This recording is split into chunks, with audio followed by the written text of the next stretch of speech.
Yeah. This week, we get to visit our sit spots at night. And going out at night is a lot different than going out in the day. You'll probably see some different stuff, and it's really fun. Before we go out, we get to be treated to a story that Andra created and is going to read to us. So sit back, relax, enjoy the fire, and enjoy the story of a girl who visits her garden at night. This is a story about a young girl named Josie, who lived on an island in the Salish Sea.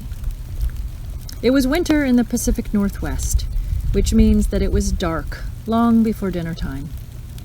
Josie was sitting at the kitchen table when her mother asked her if she would go out to the garden and get some rosemary for the dinner she was preparing. When Josie looked out the windows to see how dark it was outside, all she saw was her reflection. With so many lights on inside her house, she couldn't see outside. It was as if the world ended at her windows.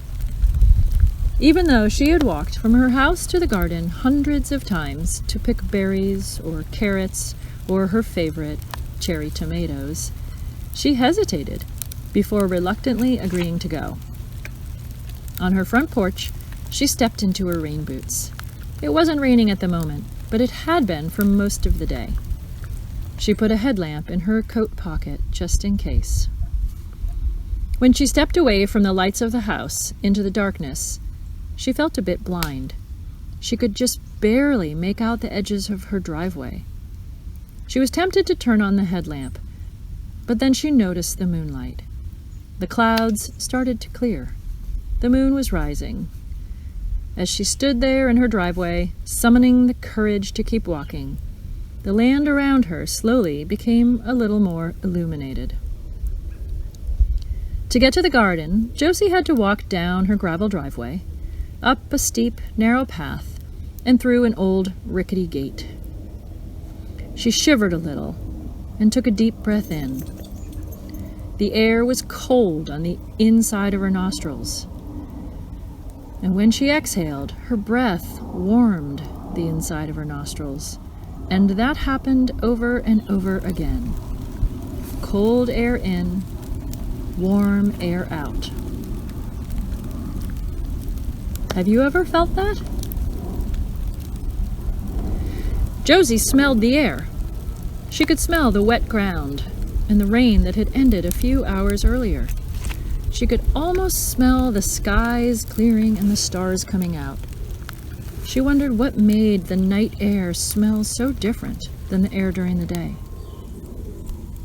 Can you smell the air? The darkness was so quiet that she could hear the sound of her breath, which comforted her. The sound of her breath in was a little different than the sound of her breath out. It was a steady sound that was occasionally joined by sounds from the trees or the roads nearby. Can you hear that? Josie walked down her driveway, farther from the lights shining through the kitchen windows. She knew every bump and pothole in her driveway from years of running and biking up and down it. As she moved away from the lights of the house, she became less scared and more sure of herself.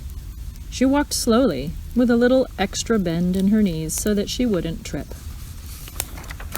When she headed up the hill, she could feel the stretch in her ankles and the extra effort in her leg muscles working to push her uphill. And she realized she knew exactly how many steps it was up the path to the garden gate.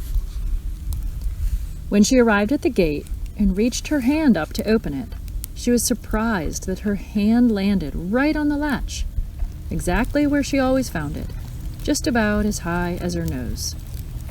Somehow her muscles remembered exactly how high to lift her arm, and her fingers knew exactly how to manipulate the old sticky latch without needing to see it.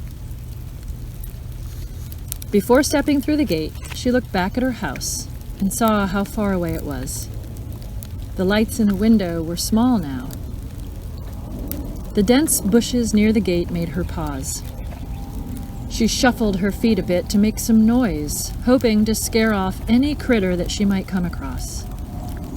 Her chest and shoulders tightened. She heard a sound in the leaves. Her heartbeat sped up. She held her breath, and her muscles froze to her bones. Should she run? Yell? Wait? Listen? She made some more noise with her feet. Perhaps whatever was there was also holding its breath and trying to get away from her.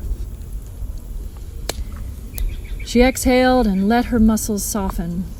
Another deep breath, cold air in, warm air out. The sound in the bushes stopped. She walked through the gate and across the garden to the place where the rosemary grows. Even in the dark, she could recognize the plant by its size and shape. She reached for a handful of its thin, poky leaves and smelled them. Yes, definitely rosemary. There were other herbs growing nearby, sage and thyme. She reached down and grabbed a handful of each of them. As she held them to her nose, the fragrant smell of each plant mixed with the cool air that she breathed in and delighted her. These herbs smelled better than she remembered. Perhaps all herbs smelled more fragrant if you smelled them in the cool air on a dark night.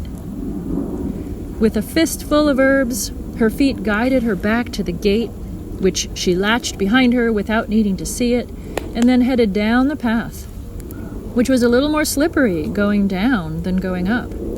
Her boots slid a bit on the wet leaves, revealing a slick layer of mud.